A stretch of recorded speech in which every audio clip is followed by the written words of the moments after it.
Leo tena tupo katika mwendelezo wa vipindi vyetu ambavyo vinapatikana katika channel hii.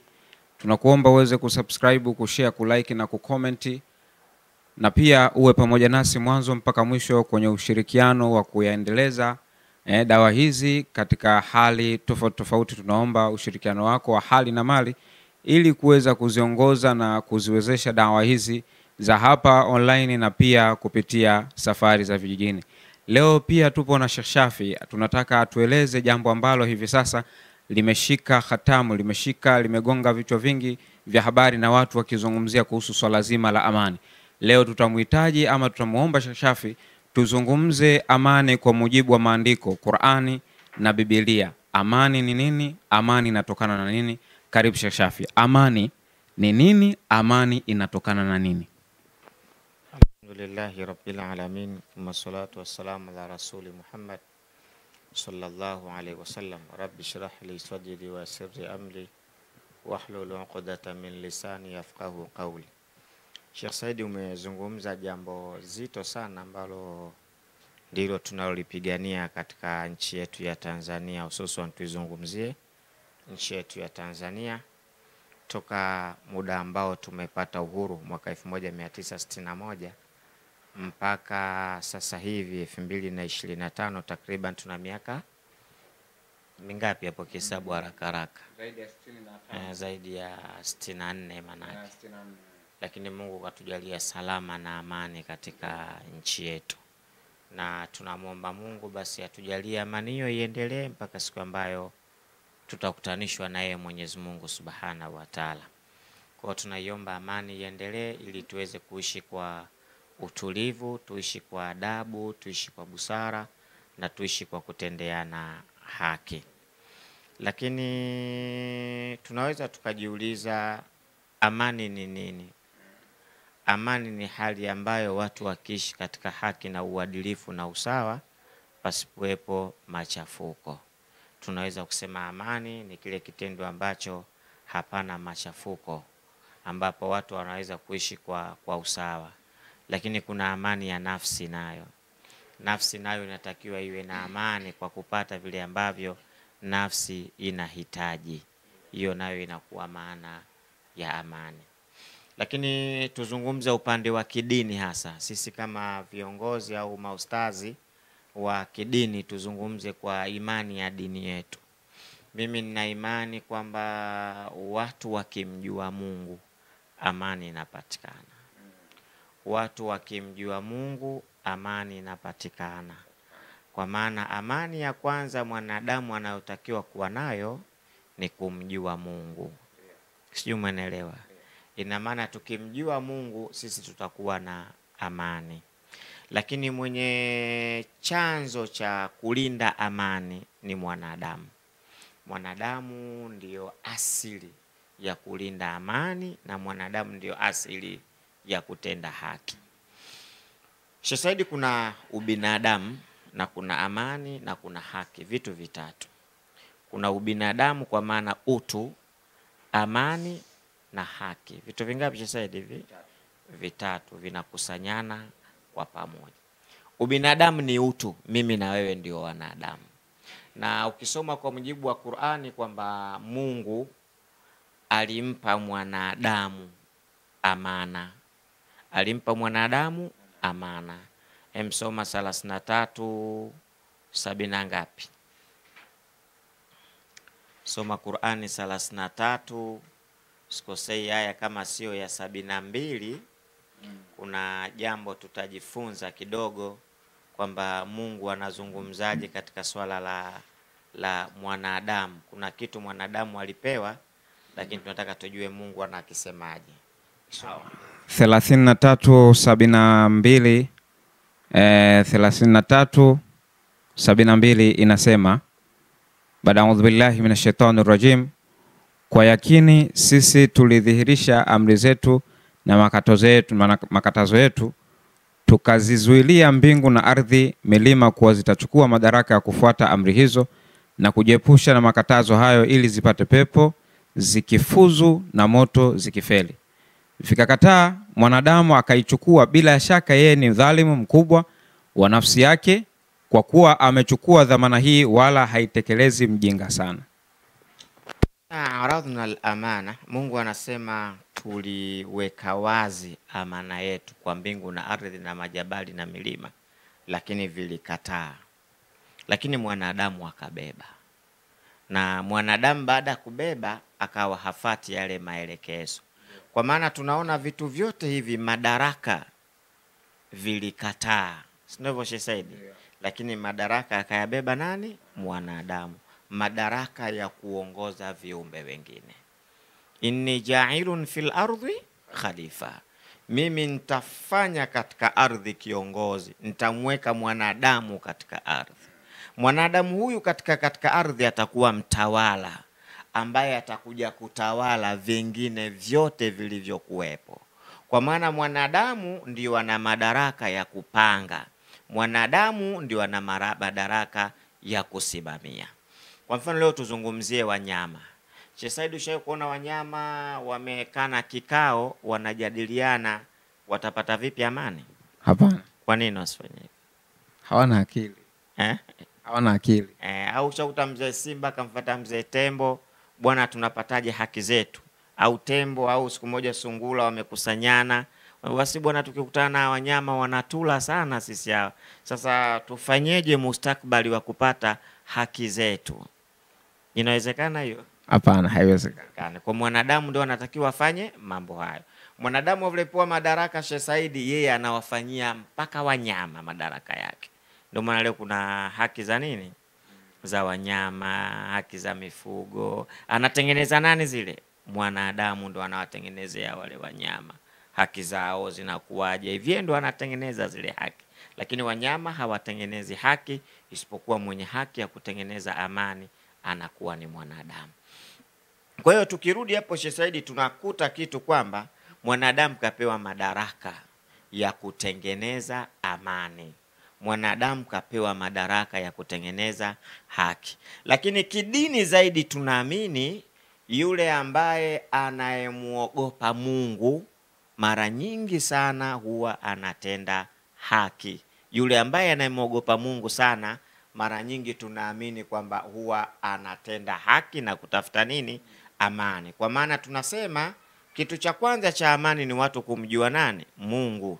Sheikh Said, ukishamjua Mungu na hofu ya Mungu ikiingia kwako, Mungu anasema tusidhulumu, utakuwa ufanyeje? Kwa sababu si kumuogopa mtu, bali unamuogopa nani sasa? Mungu. Mungu. Kwa sababu ukisema unamuogopa mtu, kuna watu wana madaraka hawana wa kuwaogopa tena. Nikisema hivi umeelewa? Ndio. Umeelewa Sheikh Said? Kwa kuwa Mungu ameleta kwetu sisi na ametutaka kwamba tusimamie vya ulimwenguni. Sawa sawa. Kwa sisi kinachotakikana ni ule uadilifu katika usimamiaji. Na narudia tena. Ikiwa sisi tutamhofu Mungu, tunarudi. Asili ya amani ni kumuogopa nani? Mwenyezi Mungu. Ndio asili ya amani. Kwa maana mkipata kiongozi ambaye anamhofu Mwenyezi Mungu, kwa sababu yeye ameshakuwa na utawala mkubwa, kuna vyeo vikifika hakuna wa kumuuliza. Nadhani Sheikh Said unavifahamu, kuna vyeo vikifika basi ule mtu hakuna wa kumuuliza. Mfano mtu akishakuwa rais, nani atamhoji na kumuuliza tena? Hakuna wa kumuuliza. Kwa hiyo kiongozi akiwa anamhofu Mwenyezi Mungu, kwa hiyo ataogopa kwamba haya mimi ninayowatendea wananchi wangu, ipo siku Mungu atafanyaje? Ataniuliza. Kwa hiyo ndio maana tunasema kwenye Uislamu kwamba asili yote ya amani ili ipatikane, sharti tupate viongozi ambao wanahofu Mwenyezi Mungu. Kwa hiyo kitu cha kwanza kabisa watu ni kumjua nani? Mwenyezi Mungu, na kujua kwamba Mungu tunatakiwa tumfanyie nini? Ibada. Tukifika mahala hapo tu, wewe Sheikh Said ukitaka kunidhuru mimi, hofu ya Mungu itafanyaje? Itakuingia. Japo unao uwezo wa kunidhuru, lakini ile hofu itakuingia. Ipo siku Mungu atafanyaje? Ataniuliza. Kwa hiyo mtawala naye akifika mahala akitaka kututawala namna anavyotaka yeye kwa utawala wake, lakini ikiwa hofu ya Mungu imemuingia ndani yake, ataogopa kwamba ipo siku Mungu atafanyaje? Ataniuliza. Kwa hiyo msingi wa amani cha kwanza kwa mujibu wa Uislamu ni watu kumjua nani? Mwenyezi Mungu Subhanahu wa Ta'ala. Naomba nisomee Ayubu 21 mstari wa 22. tusome kama Qur'ani imesema hivyo, tusome katika vitabu vilivyotangulia, katika kitabu cha Ayubu 21 mstari wa 22. Mungu katika Qur'ani anasema inna hadha la fi suhufil ula suhufi Ibrahima wa Musa. Yaliyomo katika Qur'ani ndio yaliyomo katika kitabu cha Ibrahim na kitabu cha Musa. Ayubu 21 mstari wa 22. Ayubu 21:22. Tuangalie katika wenzetu waliopita nao waliambiwa nini. Sawa sawa. Ayubu 21 mstari wa 22 inasema, je, mtu awe yote atamfundisha Mungu maarifa, naye ndiye awahukumuye walioko juu. Mmoja hufa katika nguvu zake kamili, mwenye kukaa salama na kustarehe, vyombo vyake vimejaa maziwa na mafuta. Ayubu 21:22. Ayubu 22:21. Sawa. Ndio. Sawa sawa. Ayubu 22:21. Inasema, Ayubu 22:21 inasema, mjue sana Mungu ili uwe na amani. Ilikuwa imefanya change kota kidogo. Ni Ayubu 22:21, sio 21:22. Sheikh Said, andiko hilo ukiamua kulitafakari, wewe unajifunza nini kwenye andiko hilo? Kwanza Mungu anatutaka sasa yeye tumjue sana, alafu tukishamjua Mungu ili tuwe na amani. Asante. Kwa hiyo jambo la kwanza tunajibu sasa kwa mujibu wa Qur'ani na Biblia, ili tupate amani. Sharti la kwanza tufanyeje? Tumjue Mungu. Maana tukishamjua Mungu tutakatazika na vile ambavyo Mungu anavyotukataza, na tutafanya vile ambavyo Mungu ametuamrisha tufanye. Kwa hiyo chanzo asili ya amani kwa mujibu wa dini, watu wamjue nani? Kwa sababu Mungu ndiye aliyeumba dunia na akaumba wanadamu wawe watawala katika dunia, na akawatengenezea misingi ya haki na hukumu. Kwa hiyo mwanadamu anapokuwa mtawala afu akamjua Mungu, kuna vitu Mungu anakataza, kikiwemo cha kuleta dhulma, kuwanyanyasa wanyonge, kutowajali wanyonge, kufanya ufisadi, kuwa wewe na madara yako kuamua unachokitaka. Sasa haya mwanadamu aliyekuwa na madaraka, mfano rais, ikiwa hamjui Mungu na hana wa kumuuliza Sheikh Said, hawezi kututendea nini sasa? Haki. Sijui. Kwa sababu kwamba hamjui Mungu kwa mujibu wa Qur'ani na Biblia, basi amani haiwezi kufanyaje? Kwa hiyo chanzo cha kupatikana amani, yule wanaotuongoza wawe na hofu na nani? Na Mungu, kwa sababu kuna mambo wao wanaweza kutufanyia sisi bila kuulizwa na mtu yoyote. Umenipata vizuri? Umeelewa hili somo vizuri? Tunaendelea sasa. Tunakwenda pale pale kwenye kumjua Mungu. Ndio maana Mungu katika Qur'ani sasa akasema, baada a'udhu billahi minash shaitani rajim, liilafin quraishin ilafihim latashita'i was falyabudu rabba hadhal bait. Basi muabuduni Mola wa hii nyumba. Tunarudi kumjua nani? Kumjua Mungu manake ni kumfanyia nini sasa? Na kukatazika kwa yale aliyotufanyaje? Kwa hiyo sasa anasema muabuduni Mola wa nyumba hii ya Maka, ambaye ndio nani sasa? Mwenyezi Mungu. Kwa hiyo pale tunafanya ibada. Ibada ambayo tunaifanya tunatekeleza haki za nani sasa? Za Mungu. Tumeelewa na Sheikh Said? Sasa tukishateleza, Mungu anasema alladhi at'amahum min ju' wa amanahum min khawf, na akakupeni amani kutokana na nini? Lakini kimetangulia kwanza ibada ya nani? Ya Mungu. Kwa hiyo hapa napo tunapoonyeshwa kwamba ikiwa tutafanya ibada ukweli wa kufanya, tutamhofu Mwenyezi Mungu, basi Mungu atatupa nini? Amani. Kwa hiyo amani asili yake, chanzo cha kwanza, sharti watawala au watu tuliokuwepo tumjue sana nani? Mungu. Kwa sababu tukimjua Mungu, Mungu kashamaliza mafundisho yake. Tukiishi kwenye mafundisho yake, Sheikh Said, hutoweza kunitendea ubaya. Sasa mafundisho, mashehe, mnatufundisha kuwa kuna vitu lazima viwe na msingi na muhimili kuviegemea vyote, kana kwamba inavyosema kuwa nguzo za Kiislamu zipo 5 na kitu ambacho kinamuhimili katika nguzo hizo ni shahada. Lakini pale mwanzo wakati tunaanza kipindi chetu ulisema kuna mambo 3: binadamu kwa maana ya utu, lakini vile vile amani na haki. Vipi katika vitu hivi kipi ni muhimili wa vyote? Ni haki. Sasa haki ndo inabeba amani. Kwa nini haki inabeba amani? Kwa sababu haki ni kumpa kile mtu anachostahili kupata ikiwa haki yake. Na haki hapewi kila mtu. Haki anapewa mwenye nini? Mwenye haki ndio atapewa haki. Asiyekuwa na haki hapewi nini? Hapewi haki. Na hii haki ndio inasababisha matatizo na vurugu, ni haki. Hakuna kitu chengine. Na haki hizi Sheikh Said zimegawanyika hizi.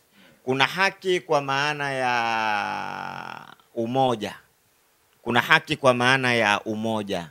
Kwa mfano haki za kuishi, haki za kutoa maoni, haki za kushiriki, ni haki za umoja.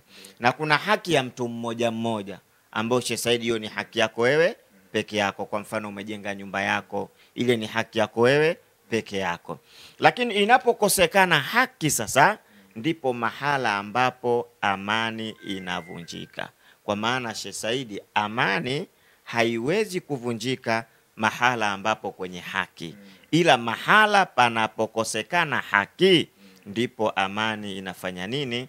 Inavunjika. Turudi kwenye Uislamu. Soma Qur'ani 22:39. Qur'ani 22:39 inasema, baada a'udhu billahi minash shaitani rajim, bismillahir rahmanir rahim, wameruhusiwa kupigana wale wanaopigwa kwa sababu wamedhulumiwa. Simama hapo kwa kidogo. Wameruhusiwa kupigana wale wanaopigwa kwa sababu wamefanya nini? Wamedhulumiwa. Kiongozi akiwa anajua dini, anamhofu Mungu, hawezi kufanyaje? Kumdhulumu. Ikiwa hawezi kudhulumu, watu hawatofanyaje sasa? Hawatopigana. Qur'ani inasema wameruhusiwa kupigana vita kwa sababu wamefanya nini? Kudhulumu, wamedhulumiwa. Endelea. Na kwa yakini Mwenyezi Mungu ni muweza wa kuwasaidia. Endelea. Ambao wametolewa majumbani mjini mwao pasipo hali ila kwa sababu wanasema, ambao wametolewa majumbani kwa maana mjini mwao, majumbani mwao pasipo haki ila kwa sababu wanasema Mola wetu ni Mwenyezi Mungu. Mbona lineno hili? Pasipo nini? Pasipo haki. Tunazungumzia nini? Haki. Hawa watu wameamrishwa kupigana kwa sababu wamenyimwa nini? Haki. Kwa hiyo tunarudi msingi wa amani, sharti ipatikane nini? Haki. Tofauti na haki, Mungu aliamrisha watu katika Qur'an. Kwa nini? Kwa sababu wamenyimwa haki zao, Mungu akawaruhusu wapigane. Kwa hiyo aya hii inakupeleka Sheikh Said msingi ambao tunatakiwa tuutende ili tuende salama. Msingi wa kwanza ni haki. Unaelewa? Bila haki machafuko yatatokea. Haki ni nini sasa? Zipo haki ambazo wanadamu mmekubaliana kuzitenda zile haki. Endapo mmoja ataenda kinyume na yale makubaliano, basi huyo ndiyo anatafuta sababu ya kuvunja nini? Amani, kwa sababu kuna kitu tumekiweka tunakubaliana. Ndio maana Mwenyezi Mungu akasema, wal asr innal insana lafi khusr illa alladhina amanu wa amilu salihat. Kitu cha kwanza kimetajwa nini? Haki. Wakahusiana katika kufanya nini? Haki. Wakahusiana katika kutafuta nini? Haki. Wakahusiana katika kutenda nini? Haki. Kwa hiyo Qur'ani inahimiza watu watende haki. Kwa maana msingi wa amani haupatikani isipokuwa Sheikh Said, sharti liwepo swala la nini? La haki. Na sisi katika dunia hii tumewachagua viongozi ambao watatupa haki, kwa sababu hatuwezi wote Sheikh Said tukawa viongozi. Tukakuchagua wewe na wewe na wewe na wewe, mtasimamia haki zetu sisi, tusizulumiane, zisiende kinyume. Kwa kofia sasa yasitokee yale machafuko kupigana. Asante, tusipigane kwamba nyinyi mtatusimamia haki zetu. na haki zetu mtatusimamia katika nini? Msitunge kitoka kichwani. Tukatengeneza katiba. Tuko cha Saidi? Hii katiba tukakubaliana kwamba hii katiba hii ndiyo itakayotupa nini? Haki. Yoyote anayetaka kufanya jambo, sharti jambo lake aliegemeze kwenye nini? Kwenye katiba. Sheikh Saidi, ukifanya jambo tutakuuliza katiba inakuruhusu?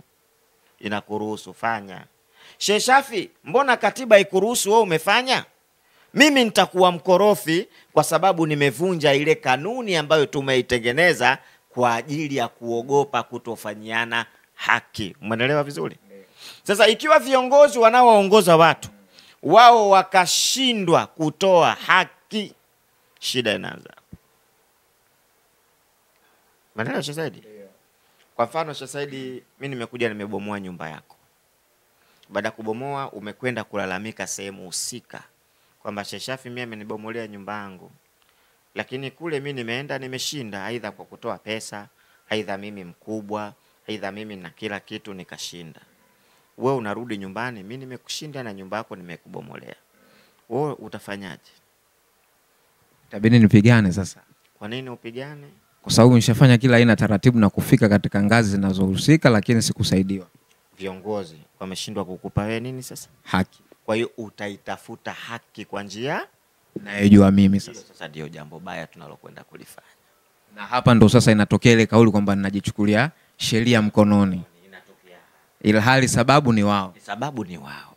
Lakini inatokea kauli kwamba wewe bwana umejichukulia sheria wapi? Mkononi, hali ya kuwa umehangaika kwenda kuitafuta haki yako, umenyimwa haki yako. Kwa sababu umenyimwa, akili inakwambia mimi nitaitafuta haki yangu mwenyewe. Unanitafuta mimi njiani, unanitia upanga na kufa. Pale unakuwa umevunja nini? Amani. Lakini amani ile isingevunjika lau kana kwamba haki ingefanya nini? Ingetendeka.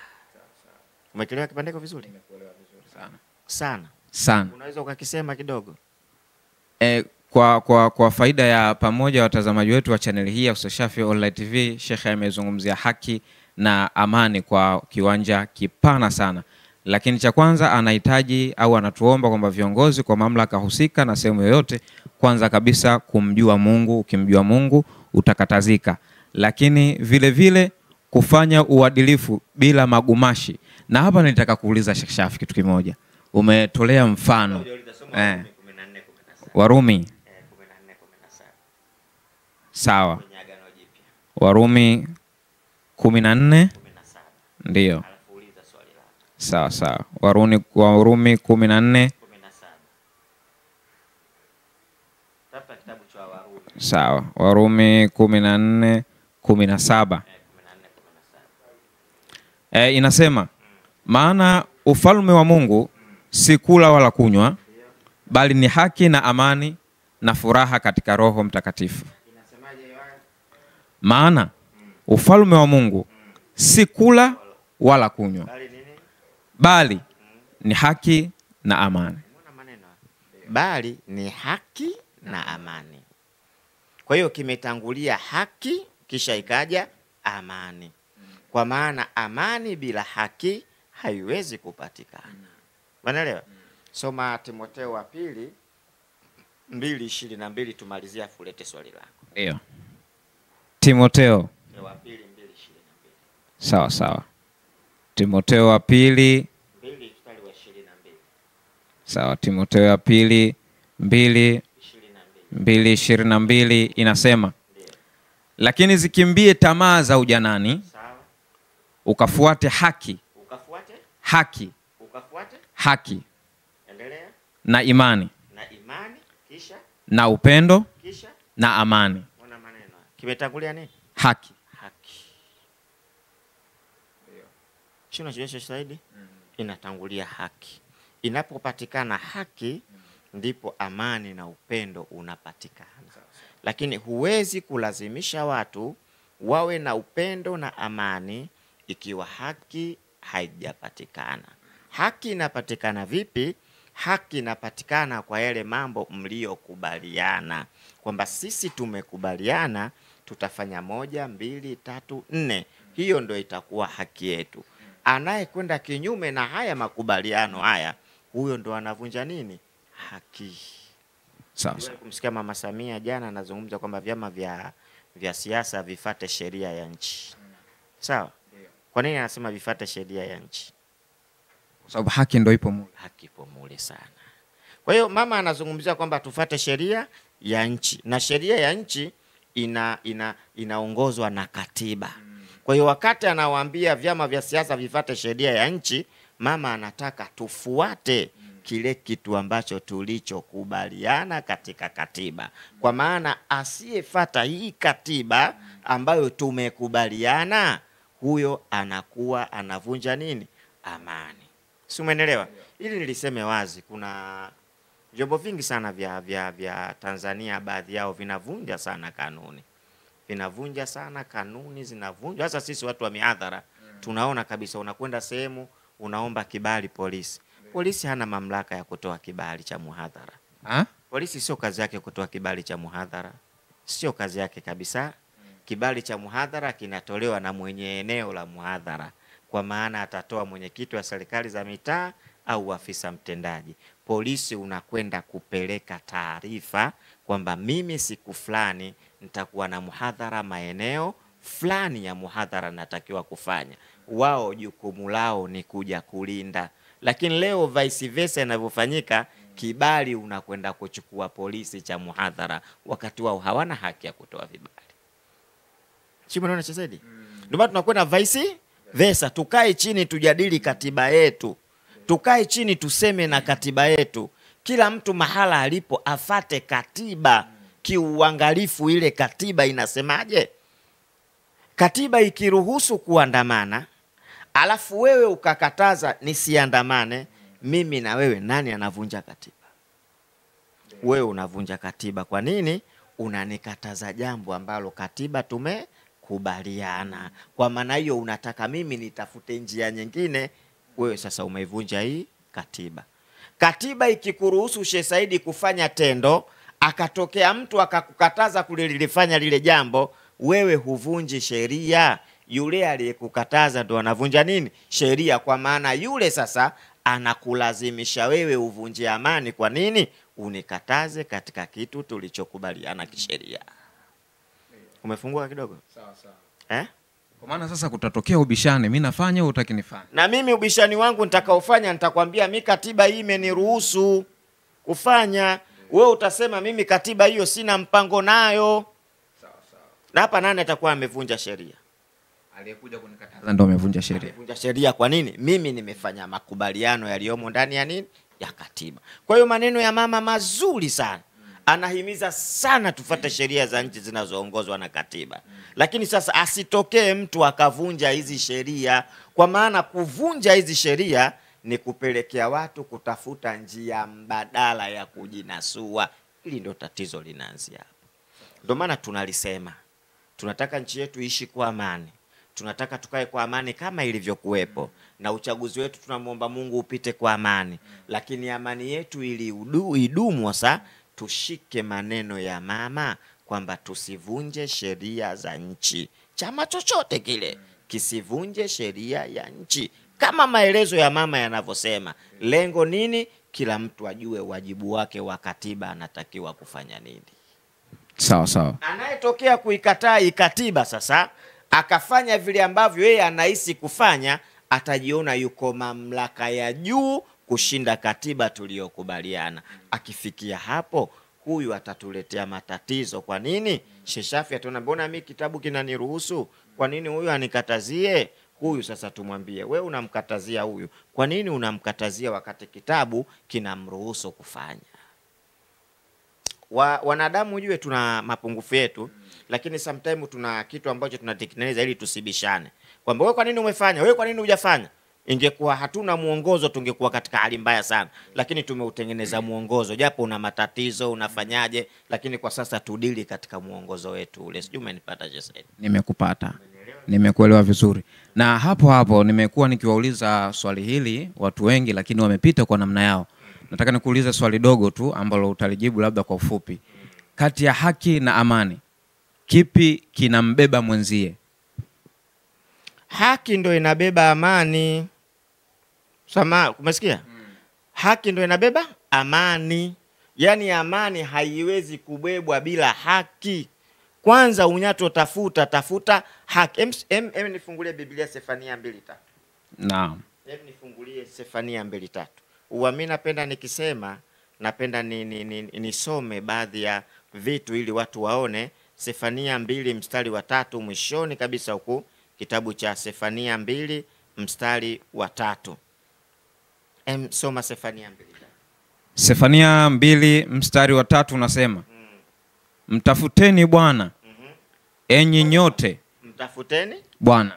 Na kule tumesema chanzo cha amani watu kumjua Mungu.